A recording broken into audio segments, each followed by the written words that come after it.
like posing for the thumbnail. Just like, okay. I was posing for the thumbnail. We need this, all right? Hey everyone, welcome to the Max, where we explore the darkest corners of history, the human mind, and we also explore just paranormal stuff, creepy stuff, crimes, abandoned places, haunted places, communicating with ghosts, and all that other stuff. I'm Max. I am your host, and today's topic is both intriguing and chilling. We're talking about a twisted story, and we're gonna deep dive into the twisted world of one of the most notorious, Ted Bundy. Now, I want to give you a trigger warning. This does partially include SA, and even potentially a child. It also includes. Hey guys, I do want to let you guys know that this is a formal warning. We will be talking about children, SA, unaliving, people stealing, breaking and entering, etc.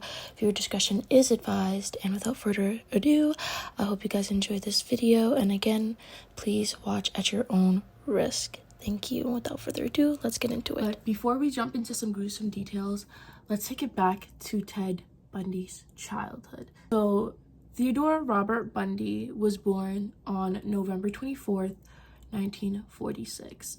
Bundy was an American who, again, kidnapped and terrorized the country through the 1970s. With his charming demeanor and good looks, he kind of had the proper cards to play Clue, I guess you could say. But before all of that, Ted Bundy's childhood wasn't like perfect, no, but I feel like none of us are.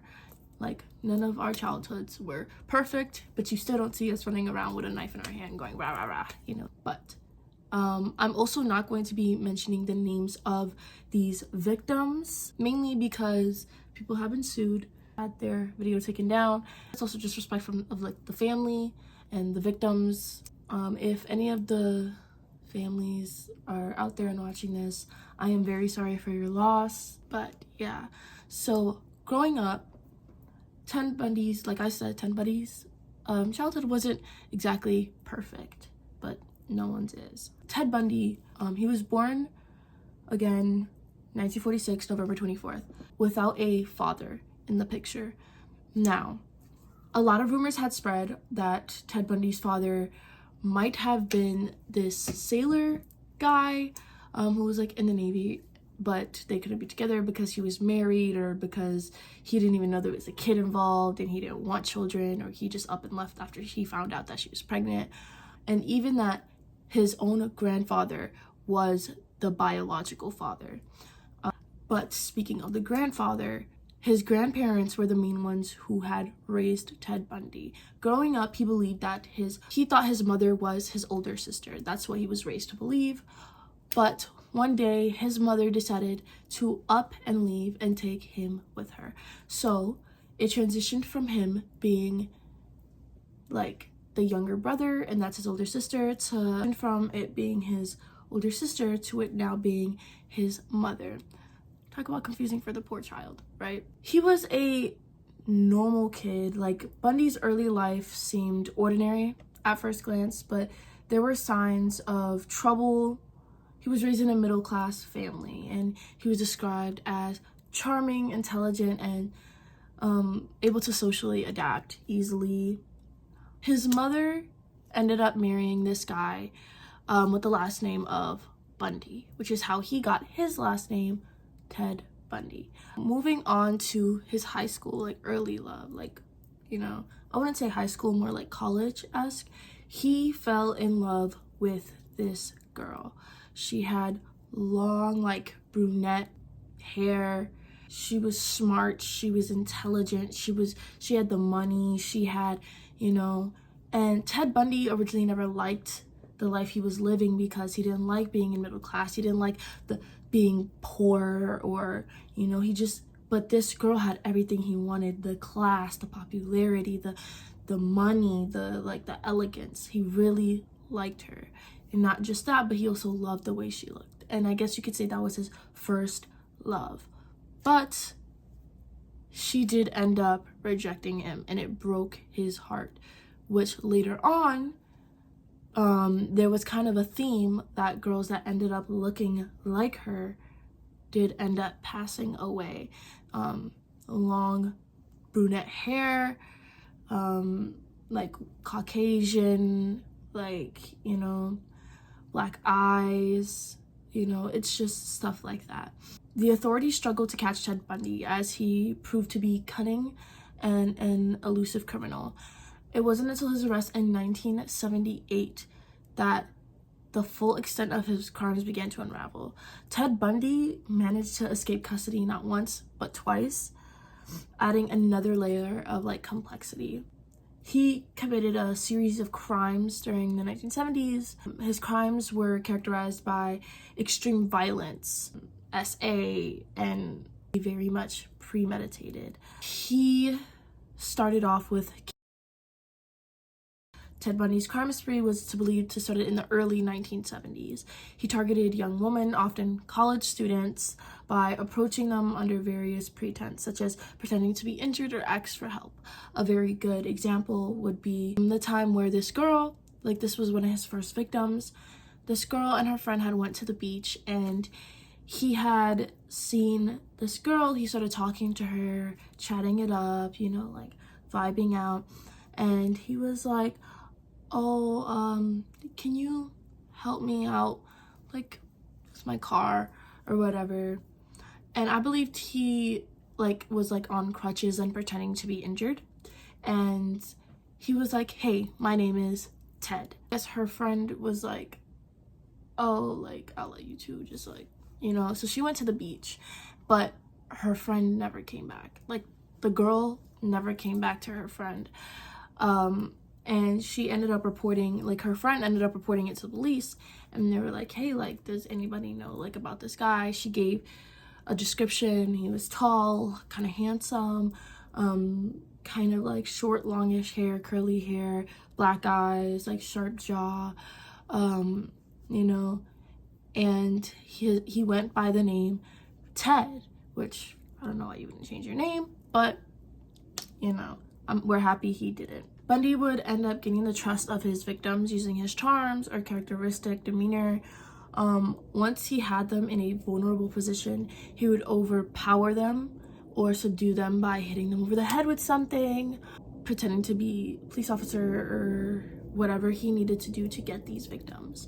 He often used disguises, fake identities, just to lower their guards. He started his crime spree, it was kind of all over the place. It was in multiple states, which included Washington, Utah, Oregon, Colorado, which made it more challenging for law enforcement to find him and, you know, like say, hey, this is, you know. He had, I believe, a estimate of 30 to over 100 and essays. He also committed acts and manipulation.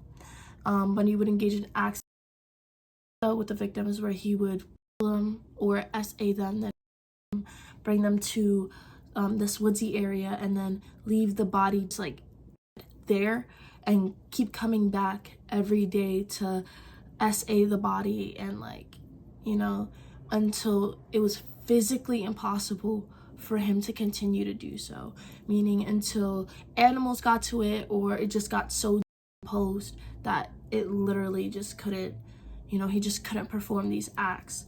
And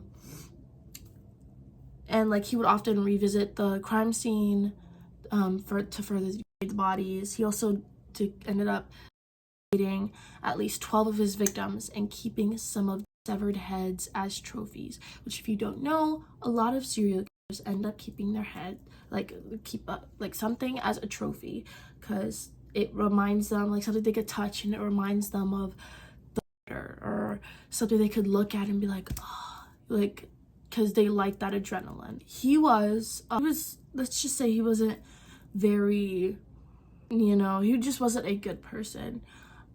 Something else he used to do is he would often approach women under the guise of needing help, like having crutches, or having a cast on his arm, or just like needing assistance to carry books because like he's hurt, and would use this to lower them to the vehicle. And as soon as they put the books in the trunk, they would get hit over the head with a crowbar. And he would end up taking the body and putting it in the trunk, or just like killing them wherever they are. Like many of his victims, as we said before, were SA'd and then brutally beaten. Some of them were just beaten brutally and then SA'd after. Some were strangled and others were bludgeoned to death with a blunt or a sharp object. After killing his victims, Ted Bundy would often dispose of their bodies in a remote location, such as a forest or mountains, which made it difficult for investigators to connect the crimes initially. Ted Bundy's victims did vary in age and appearance, but they generally fit a similar profile. Young, attractive, with long, dark brunette hair, which was the same as the woman he initially fell in love with. When people had realized that the profile of the woman going missing,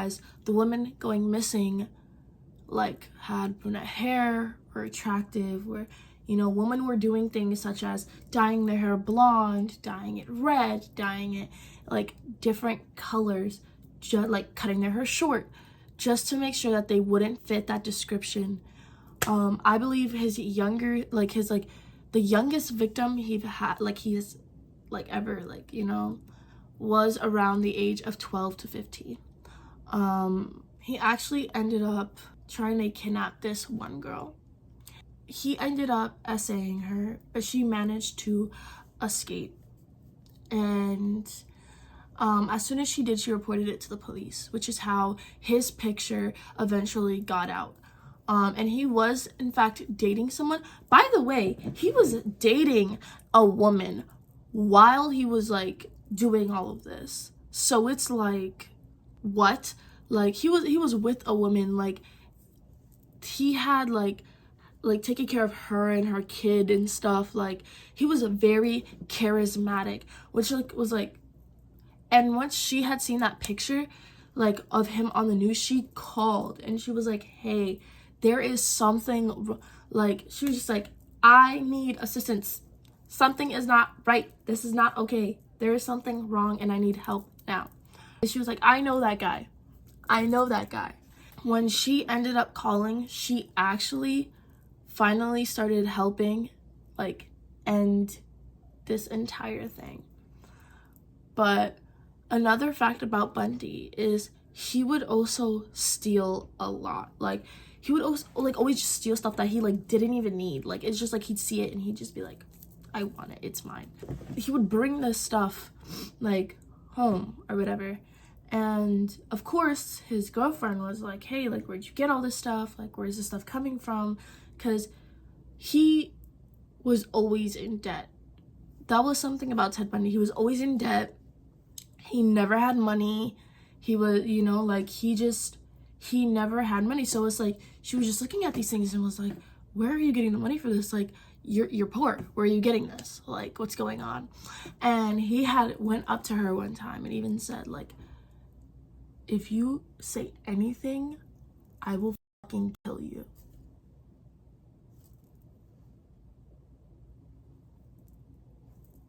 Like, are you serious? Like, and of course she was scared. So she was just like, you're right. My bad. I apologize. You know, with that, like, she ended up ending things with him. And from what I know, he didn't really want to end things with her, but he didn't really have a choice, you know? But he did end up getting arrested. Now, when he got arrested, he pulled Ted Bundy over, right? And when he pulled Ted Bundy over, usually when Ted Bundy gets pulled over, mind you, he would just be able to charm his way out of it. So like, oh no, I'm going here, I'm going there, no. But the police officer saw Ted Bundy and remembered the like description of the car and the guy that they were actively looking for, right? So he says, hey, roll down the window. And one of the first things he notices is that the car does not have a passenger seat.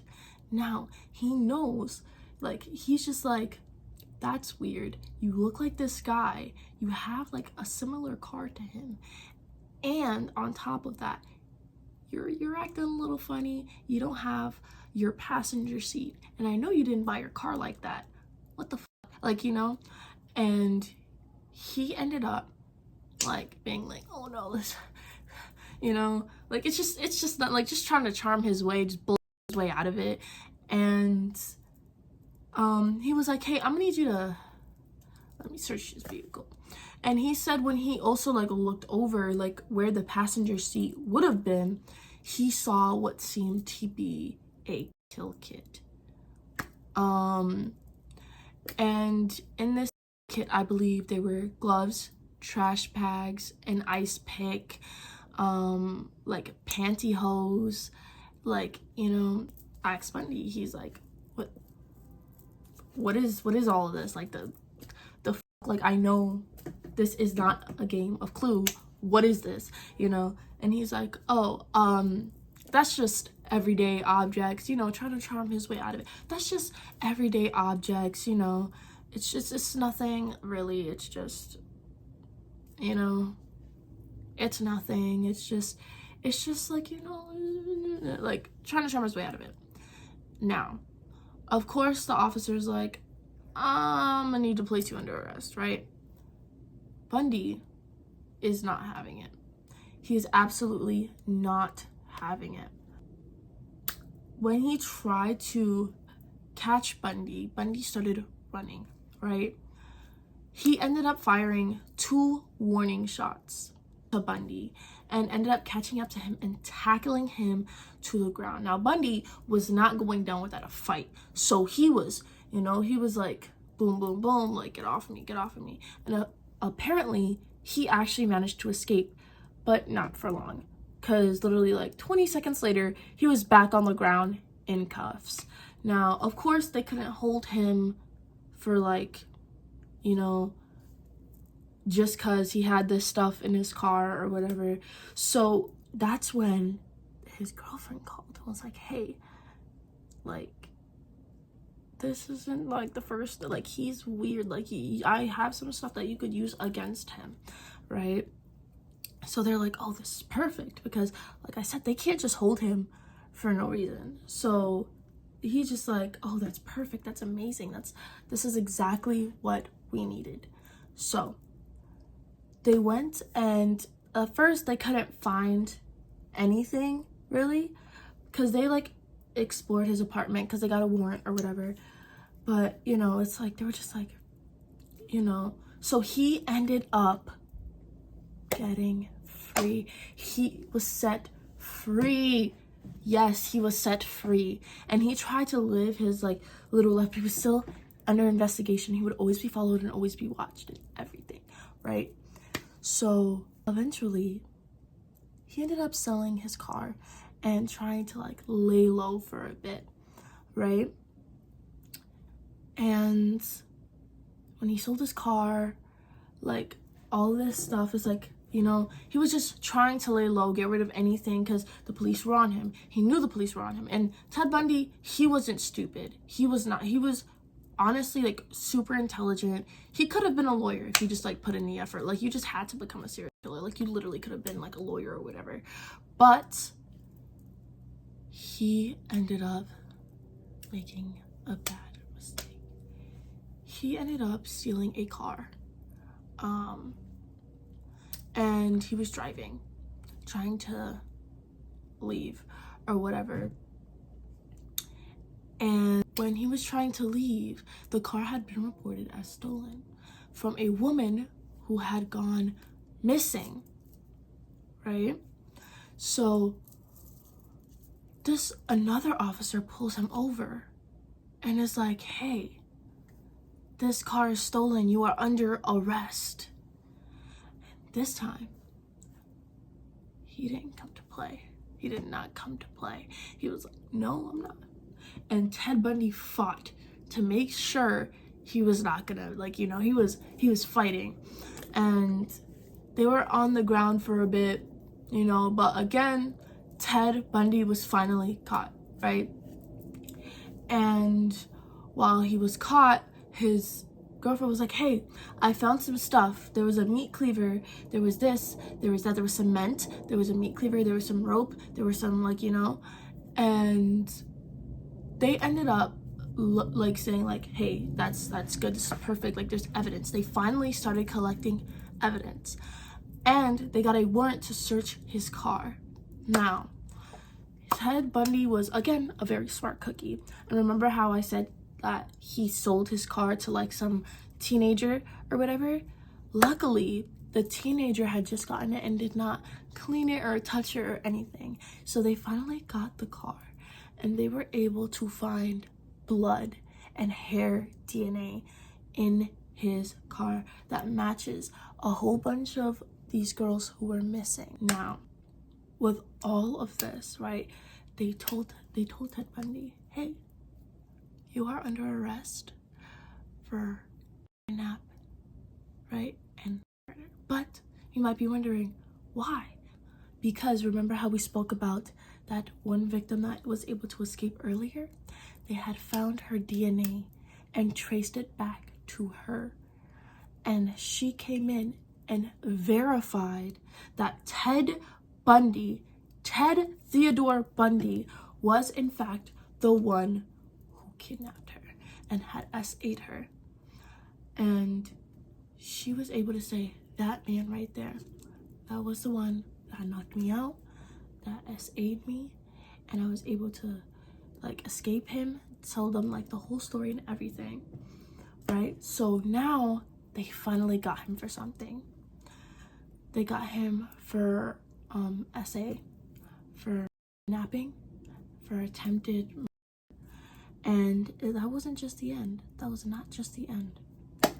Because the trial of Ted Bundy was a spectacle, drawing national attention despite his attempt to represent himself, which, by the way, he tried to represent himself, right? The thing is, he finally had went to jail, but he had escaped.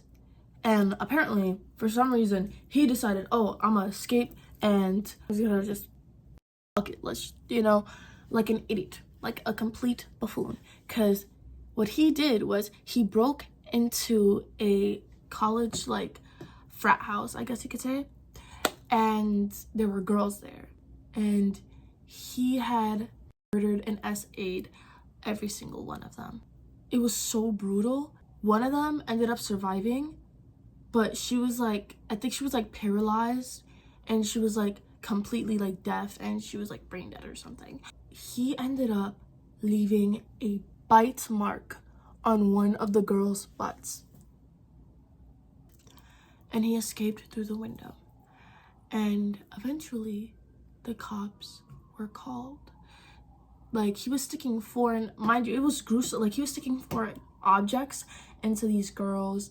He was like beating them to death, like brutally. He had like, I believe he broke someone's femur bone, which, okay, like, he was very gruesome and very violent with this attack. Like, he was just going room to room, from girl to girl. Because of this bite mark, they were able to link him to the murder.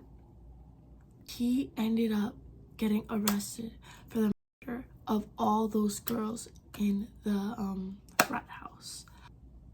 He ended up representing himself in court. That did not go well, because he ended up arguing a lot with the judge, and like even to the point where it was just a full-on screaming match. Well, I will put it like on the screen, put a clip of it like right here. I'm not going to be in this room in a jury box, and I'm not going through this. And you knew that, Your Honor. Sit down. You know how far you can push me. You want to make a circus? You've got a circus, and you'll have all rain on your parade, Jack. You'll see a thunderstorm. This will not be the pat little drama you will arrange. Bundy, sit down. It's going to be a party for me. Stay a few on the water. You understand? And if there's any more delay in this court's proceeding occasioned by your voluntary acts, we're proceeding without you. Since I have been in Dade County, I've been allowed to Shake your finger at me, young man. Don't. You know, he ended up just like consistently arguing with the judge, and the judge was arguing back because he was representing himself. Ted Bundy was sentenced to death, and it was crazy because there was a girl who he met. He met a girl, yes, and she was just like, he's innocent. Now, me and you both know, oh my God, but she was like, he's innocent. He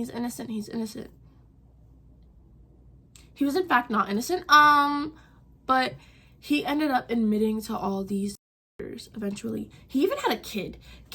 He had a child, a daughter named, but yeah, like he ended up getting, you know, like caught. Every time it was close to his execution date, this guy, he was so smart, because what he would do is he would be like, hey, I will let you know where these places are. Like, there's more victims that you didn't know about, and I'm gonna tell you exactly where they are. Of course, they were like, well, we need him alive to tell us, so like we had to like delay this. Like, you'll later like give us the information. And he ended up just like saying like where these girls are, and this is how they found a lot of the remains. Some of the remains were like partially missing. Some like there was one victim where they only found the victim's kneecap, and that was it. But like he was like, I'm 100% sure that that's where I put them. It was a lot.